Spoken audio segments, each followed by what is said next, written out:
Hello, it's time. It's always time for a vacay.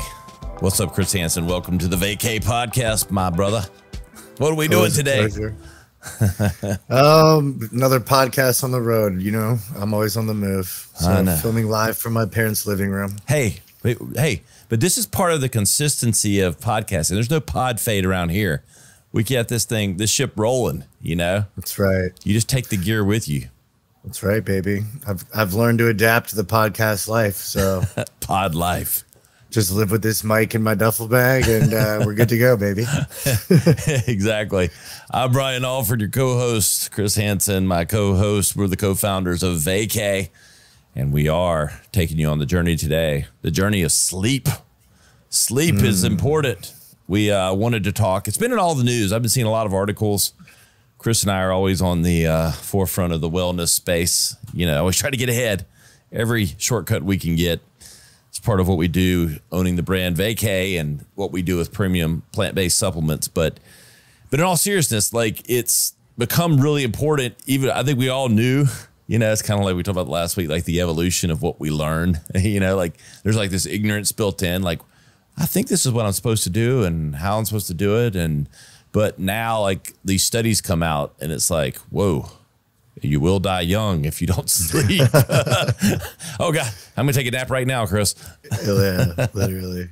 I know, but it's crazy. Like, you know, know it instinctively, but I think instinctively we just think, if I want to have energy today and I don't want to feel like shit, then I need to get a really good night's sleep. Yeah. Or stay alive, as it turns out. It's definitely becoming more of a conversation I think people are having where, you know, and it's one of those things where technology has just advanced so quickly that we have not adapted to these disturbances in our natural sleep cycles, I think, part of it. Yeah, I think ironically, one of my, biggest accomplishments is like smartphone marketing, but smartphones haven't helped the sleep issue much at all. I didn't know people were going to get so damn hooked on it, Chris. You know, we did it too good of a job.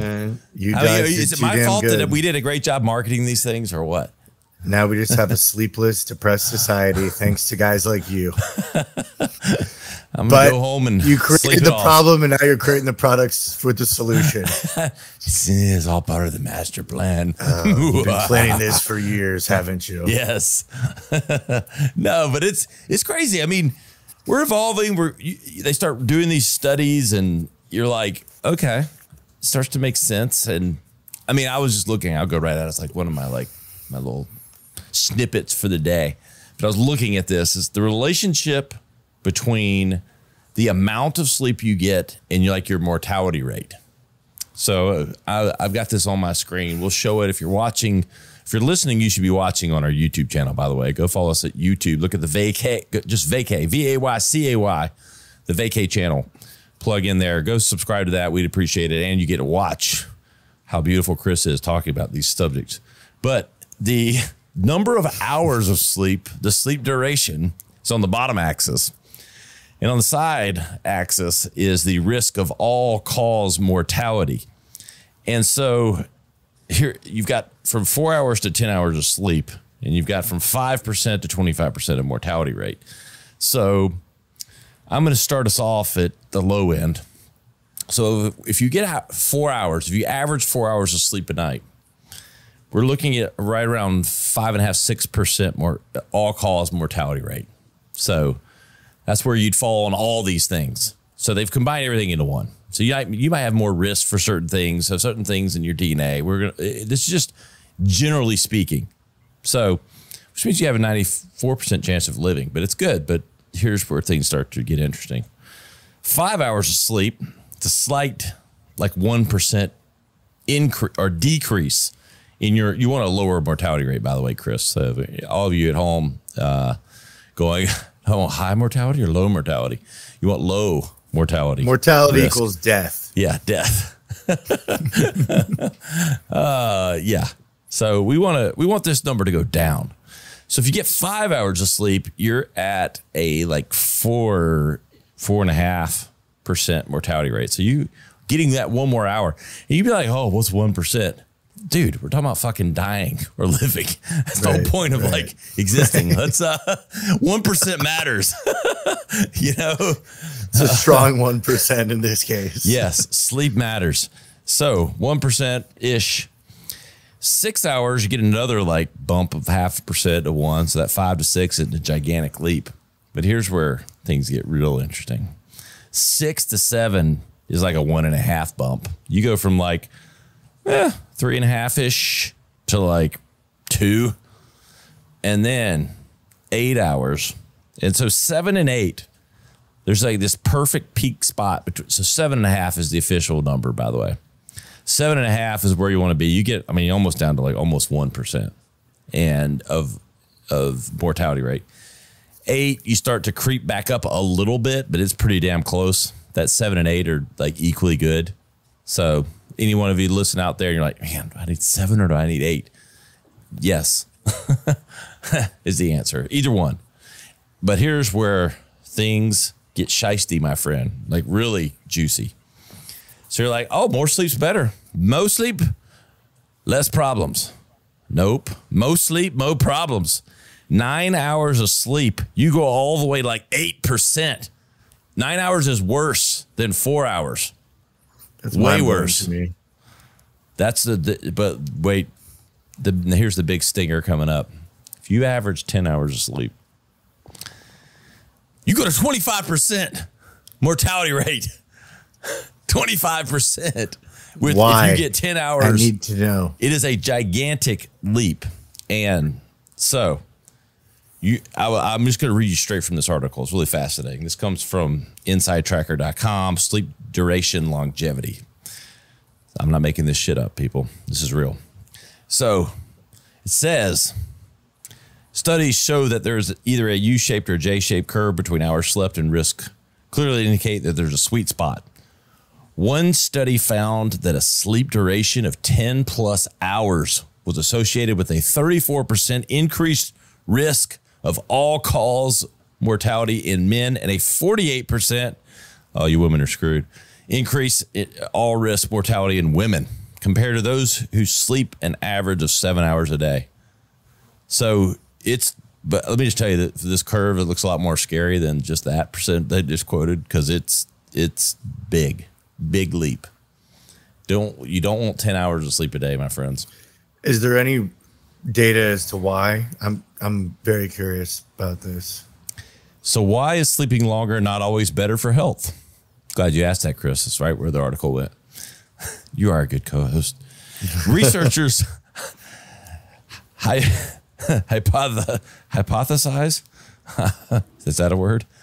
Anyway, that prolonged sleep duration may sacrifice sleep quality. When sleeping for 10 or more hours a night, the body may not be getting quality restful sleep. Low quality sleep may leave you feeling tired throughout the day, waking up during the night, and spending more time trying to fall asleep. Quality sleep is crucial for the body's repair processes necessary for longevity promoting effects.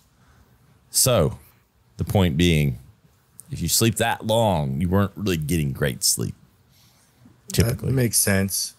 I've had that experience myself where some nights I feel like if I go to bed at a good hour, even if I sleep less, I'm more rested than, say, if I go to bed at 2 a.m. and sleep till noon. I feel way crappier. Yeah. I always feel groggy if I get bored, and like, and it happens so little, it's been a while, and I feel groggy for other reasons, usually like drinking too many beers. But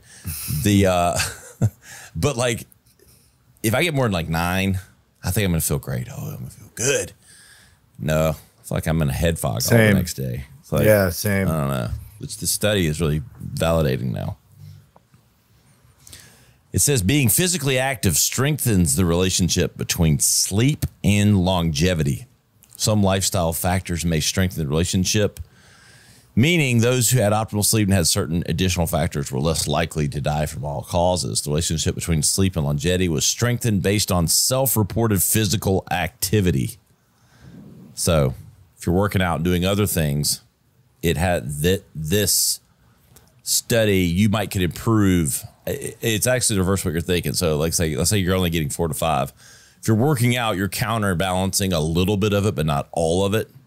But then if you're having very little like physical activity and like live a sedentary life, these things are exacerbated in the wrong direction, which makes sense, right? Yeah, absolutely. So, hey, there you have it. That's one of our first studies here. So what we want to do is call out some of these things because I think when we think about wellness, we think about the things that we do. What do I need to do? What do I need to eat? Where do I need to go? What activities? Well, sleep is about what you don't do. Like, you know, it's like the opposite. So I think it's like the last thing people think about, a lot of people. And now it's starting to like rise to the top. I agree. I think, and I think a lot of people are intimidated, like almost like a diet, right? It's like, oh, I have to do this huge change, where I think you're right. It's more about remove the phone, remove more light with, blackout shades, remove more heat by dropping your temperature very low. Yes. Let me give you some of my personal tips. I give these out for free. It's one thing I get for free, Chris. It's my sleep tips. So let's hear it. www.sleeptips.com. That's not really a real website. If it is, it's not mine. But 100% get the phone away from you. You cannot be able to reach the phone, period. In a story. You'll improve your sleep greatly. You have to like keep it either in another room or somewhere where two things don't happen. You're not notified. You're not tempted to look at it. I'm going to make it 3. And that light doesn't come on and stimulate your brain somehow. I want to admit it. I don't always get high on my own supply, i.e. sometimes I don't take that advice, but when I do, I have the best night's sleep. So I'm trying to get better about that. And by talking about it, I get better at it, Chris. Hey. I start to feel like a hypocrite if I don't do it. So then if I talk about it, then I do it. See? Well, yeah, we have all these listeners now that'll call us out if we're full of shit. Exactly. Got to live by what we preach. I know they're going to come over to my house and look at my sleep pattern. Oh, it's getting weird. But no, Brian, all seriousness, the phone. If you keep that phone away from everybody's like, I can't do that. It's my alarm clock. Well, guess what? Go to Walmart. You buy a $5 alarm clock, and it'll wake you up. It works. What if the power goes out? You have excuses in your life, and I can't help you. Get a battery-powered one. Yeah. No, it's just called worried about shit that doesn't happen enough to overstep. Are you worried about living or dying here? We're talking about life or death here. That's what I like to call analysis paralysis. Yes. You're overthinking it. Yeah. So anyway, get the phone away from you, and dark. I don't know how he does it, but my 7-year-old still sleeps with the light on in the room, and he's not really even scared anymore. He's gotten used to it. And I kind of want, but I'm glad I'm saying it. I'm saying these things, so I'm going to manifest them, Chris. Yeah. Because neither my wife or I care. Like it used to what do we got to do to sleep? We want to go to sleep. You go to sleep. But now it's like maybe he's not getting the best sleep with the light on. So I'm going to need to work on that. But for me, I will say this: the house that we bought, one of the selling points is it has a killer master, and it gets dark as a mofo in this room. And I was like, I'm sold. Between the 12 by 18 shower and the darkness in the bedroom, I'm like, I'm in. Whatever you want, baby. Do you have blackout curtains? No, it's just the way the sun. We have a lot of trees over the house, and the way the position of the bedroom is.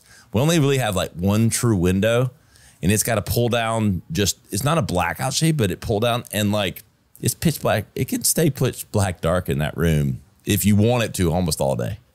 Yeah. And I'm like, and I rarely get to utilize that other than, sleeping till, I don't know, 7:45 on a Saturday morning, maybe 8:30. Right. It was 9 on Saturday. I'm just going to go ahead and admit it. It was a late Friday night. But don't judge. But in all seriousness, keep it dark. It makes a bigger difference than you think it is, with the rays and all that. And we were talking about the smartphones, but in all seriousness, can you sleep in lighted rooms? If I'm taking a nap, yeah, but Not naps. Naps are understandable. I can nap at the airport, but I don't have blackout shades, but I honestly kind of like the sun waking me. Like I'm trying to kind of wake with as long as you've gotten 7 to 8 hours when it does. Right. But I mean, with your lifestyle in Miami, though, you're kind of like going to, are you talking about waking up or going to bed? No, waking up. Going to bed, I used to be able to sleep with lights on, like, you know, LED lights, like, you know, more like aesthetic. Yeah. Like I've got like one of those light bars in the corner that I keep on like a cool purple at night to like calm down. Yes. But when it's time to actually go to sleep, no, I used to be big on like I would have the TV on always and fall asleep with the TV on. But now I'm at the point where don't get me wrong, I'll put on like a documentary or something on YouTube on my phone and have that playing on the nightstand with my eyes closed. But I'm not getting any light from it. I'm just listening. I never thought I'd be that guy, but I think when I get older, I might be the guy with the thing that you put over your face, like the night mask. Dude, I'm that guy. I have you one sleep of those. With one? Yes, it depends. Sometimes, yeah, and there's no external reason why. Just some nights I'm like, yeah, let me put this on. You have like emitters in that thing that's like, you know, pulsating on your face. I need to get one of those. I do think I've seen those, but I used to sleep straight up like with a face mask and earplugs. Oh wow, hey, I can't do that. Fully. I might could get over the face one, but I can't sleep with something in my ears. I'd be like, yeah, man. You know, I don't know what got me into that. It started when I was like 12. Maybe the dogs barking growing up or something. I don't know.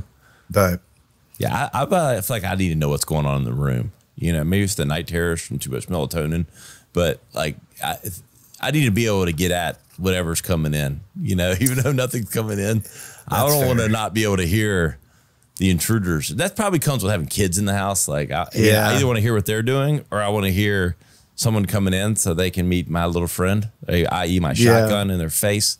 Yeah, that's fair. You don't want to come in my house. Let me just tell you. But between me just being disturbed and the big bad bear when he's awoken to to my 12 gauge in your mouth. No. Yeah. But in all seriousness, I couldn't do the no hearing. I need to hear. But sleep, I think we can sleep masks. The biggest thing though is I think the light has more effect than we realize. It has to. I think so too. I think that's why the cell phones are so disturbing to our natural cycle. You know, I mean, it used to just be your TV was like the culprit. Now it's, I mean, dude, even if I have to use my phone in the middle of the night, I try not to look at it at all. Like, cause I just know it's throwing me off. Yeah. Yeah, it has to be. And that's why you had to keep it away from you. I told Kelly, or one of our mutual friends, Kelly Siegel, because he didn't sleep well. I'm like, dude, get your phone away from you. And he's like, I know. He's like, that's brilliant. I'm like, yeah. Like, so do it. Pro tip. Pro tip. You have to. And even I don't do it I'm probably like 50-50. At least I'll push it to where I can't get to it. Like it'd be like 5 feet, you know, far enough where I have to get up to get it. It's not out of the room, which it should be, but like keep it where you just can't easily grab it. I think the biggest thing is just having like routines. Like, and I think, you know, if you're listening and you struggle with sleep, you probably heard these things, but I think a lot of people, you're like me. That's I guess what happens when you get older, but like you write these things off as not mattering. It doesn't matter, you know, like, oh, that's really, but it does matter, you know, and it's like you're training just like you train for anything else. Do you think it matters how many push-ups you do every day? Do you think it matters like how long you work out? Well, it matters how you prepare before you go to sleep and the pattern that you have and the routines. It's like, I will say our kids do sleep really well. Like but I will say this, my wife, who's a middle school principal, but grown through the school system, very detailed, very task, whatever. Thus we've been very structured in their schedules, like nighttime. Like it's not that we don't go have fun and do all these things, but that's the one thing that we've kind of like always been. And they all sleep really well. Like because they have that schedule, they have that routine. And I think as adults, we kind of, you slip out of that or think it doesn't matter because you're an adult or whatever. But I think 100%. It does matter.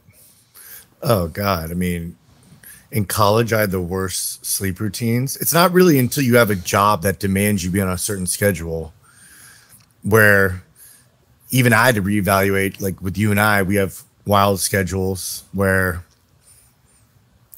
even traveling, like it gets thrown off your routine a little bit. And it's always the simple tips that you're like, nah. Like it's so much easier to go get a prescription or take this supplement than which I'm talking to myself, because the last few months I've definitely had to discipline myself on a better sleep routine with put the phone down, whether that's in the morning, not, waking up or going to sleep, trying to cut out the caffeine earlier in the daytime. I used to drink coffee at like 9 o'clock at night.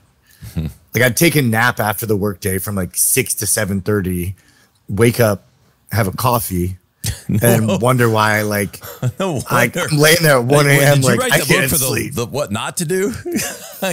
Yeah, sounds like what? That's how I learn best is do what you're not supposed to do until you're so burnt out that you have no choice but to make a change. But obviously working in healthcare, I don't care what anybody says. You're good at that. Yeah, man. I like to bang my head against the wall a few times and try my way before I go to what's been told to me for years works. I think it's all part of being an entrepreneur and everything else. I'm terrible at shit until it's like, okay, it's time to do something about it, Well, and even you get used to hearing these guys hustle, hustle, hustle, where it's like, yes, but make time for that 7-8 hours, whatever that is. Because there's definitely times I'm going on 4 or 5 hours for a week, 2 weeks straight, and it catches up to you. Where at that point, like, are you really being productive on 4 or 5 hours of sleep 5 days in a row? Like, I mean, like everything we're looking at these studies, your productivity goes to shit, your clarity is going down. You might be thinking you're doing more, but your productivity is out the window. Like busy is not productive. No, exactly. And I feel it too. Like, I mean, we all feel it, but it's almost subtle sometimes when I don't think I'm feeling it because I don't have like look, when we all get like demonstrably less sleep, like, 3 hours less sleep, of course you feel it, you're dragging all that. Like we all know that feeling. But then to your point, the productive versus busy, when I've maybe had 1.5 hours where I feel like, oh, fine, I'm normal. It's a normal day. But then I look back at the day and I'm like, I did a bunch of shit, but I feel like, I didn't feel like I got it done as effective as I should have been or would have been. So I think it's those subtle things. That, and my mood, dude, I feel bad because I've got friends that can go 3-4 hours, like say we're traveling, and maybe because they're partying and drinking, where I'm not doing that anymore, where now I'm like, you don't want to be around me. Like I will be a cranky ass if I don't get my rest time in.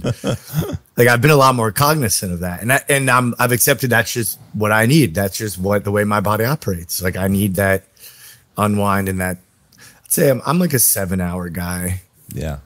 I wonder if it's that hat I got you that said groggy SOB. I don't know. I wasn't sure what made me flip the switch.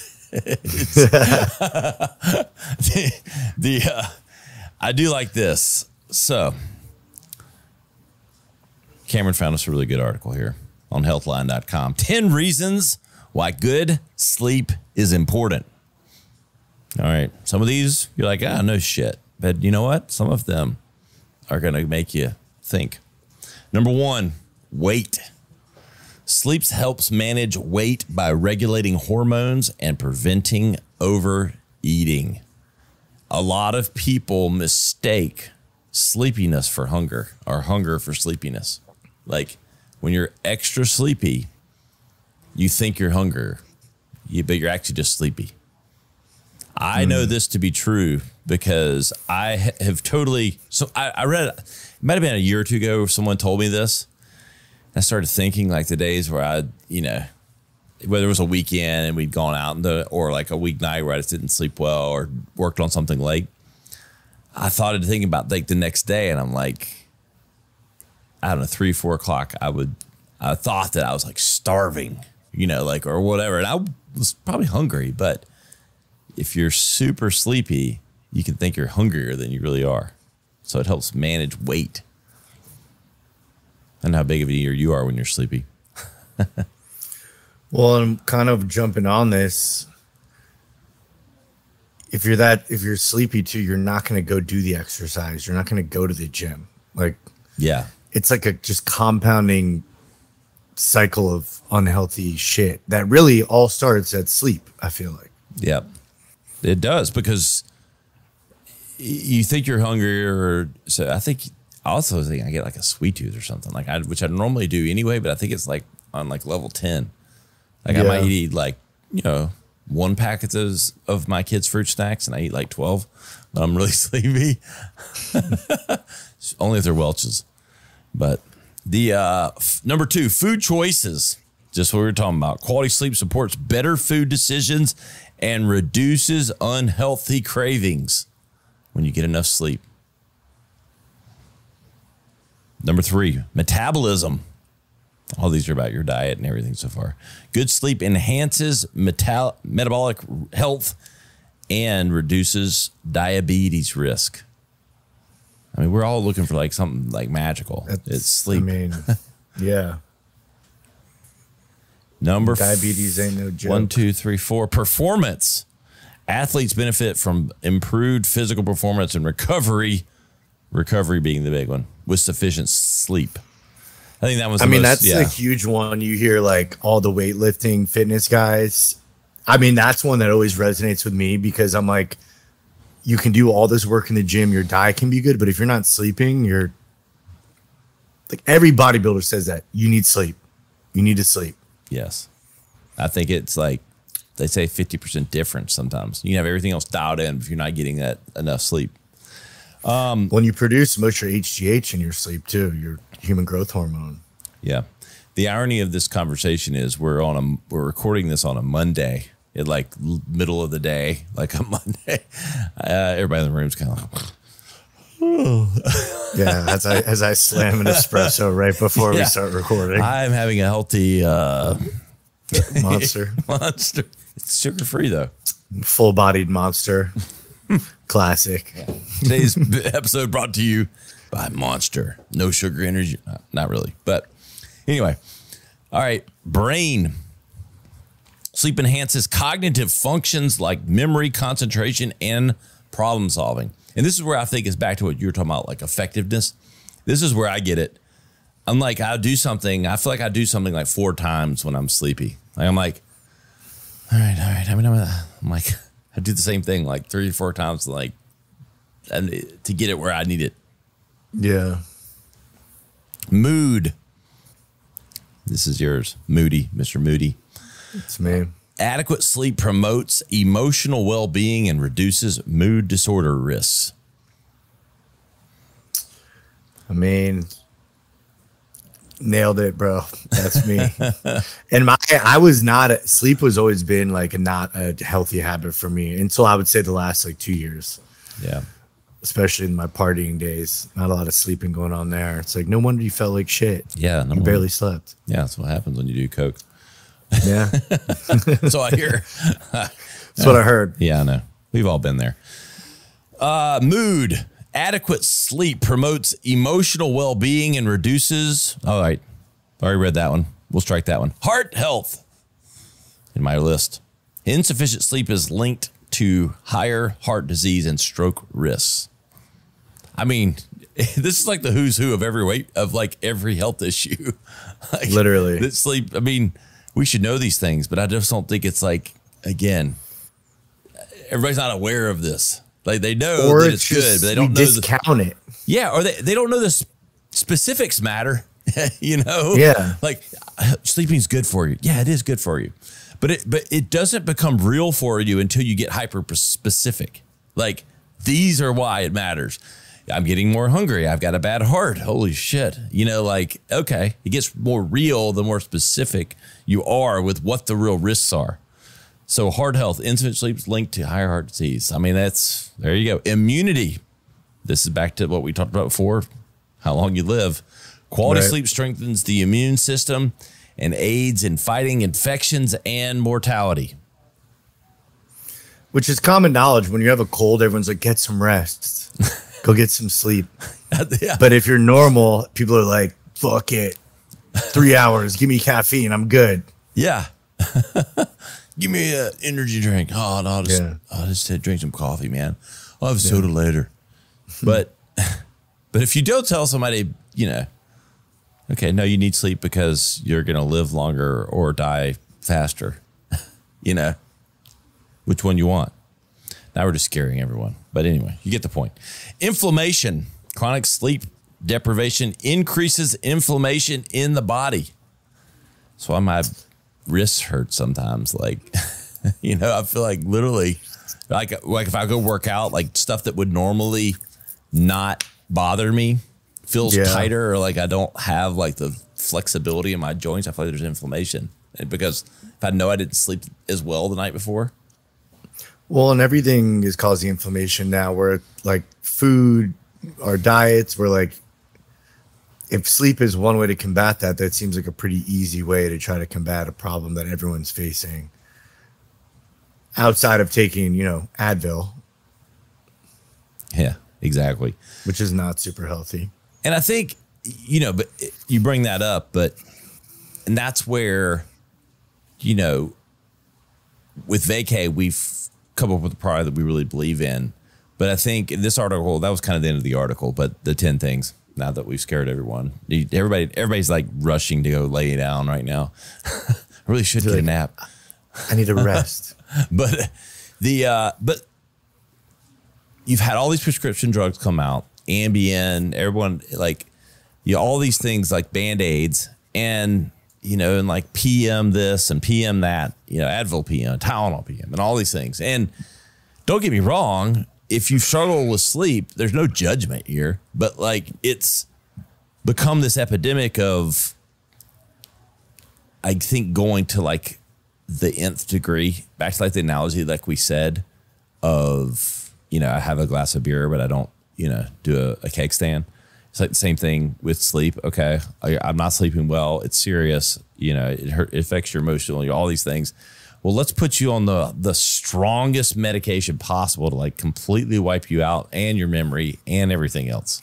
And so I'd love to see this mortality chart with someone taking Ambien, so versus like, that would be fascinating, right? Like something just, and I'm not throwing Ambien under the bus. I'm sure it's helped some people. I don't pretend to be a doctor. It's just, it'd be fascinating to see that, how much impact that's had on overall health and well-being when you take something so strong at the highest level that's doesn't have natural ingredients and things that can contribute in a lighter way to just kind of that overall calmness. Is it helping you get to a natural sleep and a natural REM cycle, or is it just putting you in a coma? Yeah. Well, speaking of that, like Michael Jackson, like he got so bad, and that's pretty much what he was taking. Like the stuff he was taking was freaking what they put you to sleep with. Like literally tranquilizers. Yeah. Yeah. But that's what it took, because like he got hooked on it. And that's what it took for him to go to sleep, or what he thought was sleep. Yeah. I think he might have gotten so psychotic from all that because he was never really sleeping. Right. And that's what I wonder with some of these prescription drugs. I don't, again, know this, but it's like, what's that quality of sleep level? Or do you just feel like it was? I think it just knocks you out. I mean, from what my understanding, a lot of those you don't dream on them. Where I've been told, like, if you're not remembering your dreams, like you're not having healthy sleep. Yeah. I don't remember my dreams every night, but definitely. I remember mine. They're always, weird as shit, like everybody else's. But I dream even when I take, like, actually this morning, I don't remember what the dream was. I just remember waking up going, it was weird. But I woke up and I knew I had like 1 more hour of sleep. I was like, great, I'm never gonna get back to sleep. But then I went back for like that 1 hour, like 40 minutes. And I had like these wild dreams. And I was like, whoa, I didn't even think I was gonna get there, And it's like, I'm spending a good hour of sleep right there. You went back in that REM cycle. Yeah. My pupils were like bouncing, doing whatever they do. Yeah. Remember Nightmare on Elm Street? No wonder no one sleeps. That movies like that scare the shit out of people from sleeping. I can't watch that shit. And finally today on sleep, these 5 sleep habits could add 5 years to your life. This comes to us from Fortune.com. Hey, you want to make some money, right? Fortune magazine talking about sleep because they know it. Healthy sleep habits for aging. Number 1, mindfulness helps. Practice meditation to help aid relaxation before sleep. I have never been a great meditator, but I do think I would put this for me in the camp of putting the phone over in left field. Yeah. Or maybe even before I get to the bed, like, I'm in my thoughts and not in my phone, and like just being aware. That's it. Like, like just like not having a stimulus, just laying there. I think that's the problem with a lot of people, even myself included. Like I usually like landing the plane, like going to sleep, getting all the gauges, doing all these things, and it's like if you're just trying to go from 100 miles an hour to 0, that's a really hard break, and it doesn't end well. Going from viral TikTok dancing videos to just, all right, sleeping time. Calm this down. I'm looking on Amazon at all the stuff I don't need. And you're like, oh, shopping. I need another Bluetooth speaker. It plays really loud. And then, I'm going to go to sleep. But it's true. I remember younger laying a lot more, like just laying with letting my mind race. Yeah. And not in a bad way. I think just kind of processing, replaying the day, thinking about the next day. I remember having presentations in school, like running through the night before, where I'm like, I think that's all positive stuff. And that to me, I look at as almost meditating, just being in your thoughts without outside stimuli. Yep. Number 2, diet and hydration. Avoid heavy meals and excess fluids before bedtime. I am not good at this one. I don't eat heavy meals. But horrible. I am a snacker. I have to really keep the snacks at bay. I'm sitting here watching a movie or something, or whatever I'm doing to overstimulate before bed. I'm guilty of both. I eat some of these Cheez-Its and whatever it is, or those trolleys, trolleys. I like all of them. I know. I won't eat candy all day until 11 at night, and I'm eating fistfuls of gummies. I still sleep, but something tells me that's not a good formula, Yeah, exactly. So don't follow what I do sometimes, but I do drink a lot of water actually. But then the fine line here is not drinking enough to be healthy, but not to where you have to get up 7 times. Right. Moderate exercise, regular activity improves sleep, but avoid intense workouts close to bedtime. Makes sense. You don't want your heart rate going 140 and you're trying to calm it down. Yeah. And I can tell the days that I do work out, which is almost every day, but the days I don't, I definitely tell I don't. I'm not nearly as tired and ready to kind of get to bed. The working out is a huge, huge part of it, I think, for me. Yeah. I think you want to be tired, both physically and mentally. I mean, obviously, most people are brain tired, but having done your workouts and needing recovery, it helps with sleep. Because I mean, there are some people I know that don't work out and they're talking about their struggle with sleep. I'm like, you need to go make yourself tired a bit there, your body. Dude, I had the conversation with my dad yesterday. He said he's been having trouble sleeping. And I said, are you working out? And he goes, 2 days a week, which is great. But I'm like, go sit in the sauna for 30 minutes if you're not going to go to the gym. Just something to get your heart rate up and get your body juices moving. That's right. And I hammered this one. Tech limitation. Minimize screen use before sleep due to blue light disruption. I mean, that and all the distractions we already talked about. And lastly, watch caffeine and alcohol. Limit intake, especially in the evening. Which is fucking nuts because everyone I know wants to drink after work, right? Happy hour. Yeah. Yeah. And then not at work. I mean, I know. How dare them? No, never. Never have I ever. That's the solution, folks. Just drink at work. Yeah, just drink all day and then you're fine. And cut it off at 5. Cut it off at 5. That way you're getting drunk when you get home. And Kahlua and coffee all day. Yeah. Yeah. Only the real facts here on the Vacay podcast. No, but we're tongue in cheek a little, obviously, here. So, yeah, it makes sense, especially the caffeine. Gotcha. Check. Don't drink the monster. It's tough, though, too. Even the gym, everyone's on a pre-workout. You know, you're hitting the gym at 6 p.m. And even that, I would wonder, I'm waking up 2, 4, 6, peeing. Well, it's like you got caffeine pumping through you. And then whatever's in the pre-workout that's probably retaining water, you know, say maybe some, what's it called? Creatine that's in a lot of the pre-workouts, you know.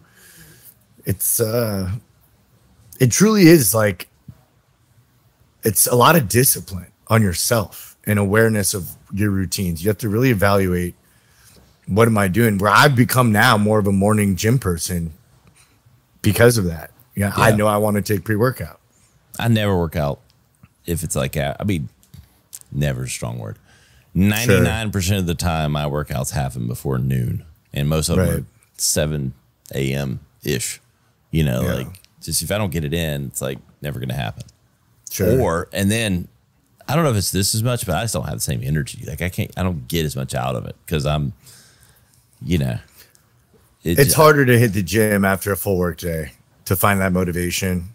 Yeah, it's easy to have a seat on the couch and throw on. And the kids always want to do stuff with me, so it's like I'm like, you know, God, I just want to work out. And you just want to play and do shit.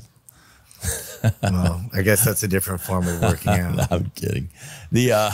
I'm enjoying it now because your kids actually like you. Like I'm at the phase where my kids actually like me, and I know can it's attest coming to that. Your kids do like you, and then like it's coming when I don't know. Maybe it's never come. I'm gonna like fight that stigma. I want to make my kids always want to do stuff with me. It's called bribery and money. Just let them loose at Dave & Buster's and have a seat. I know. Stock's coming in soon, you know.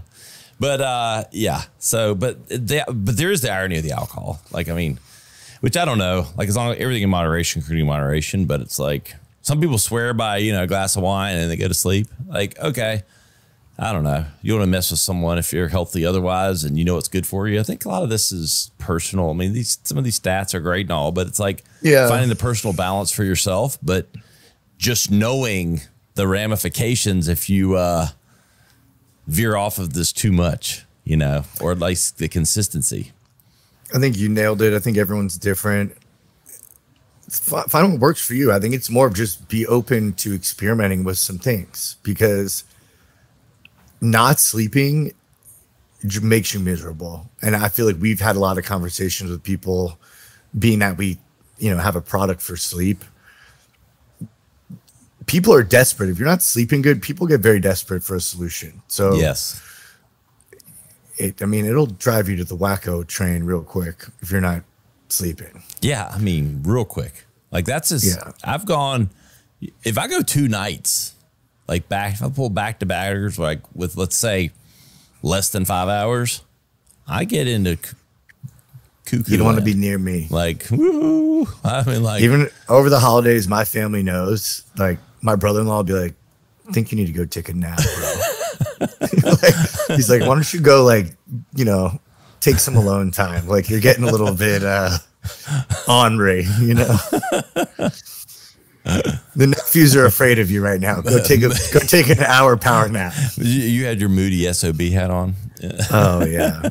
But no, it's like, but it's true.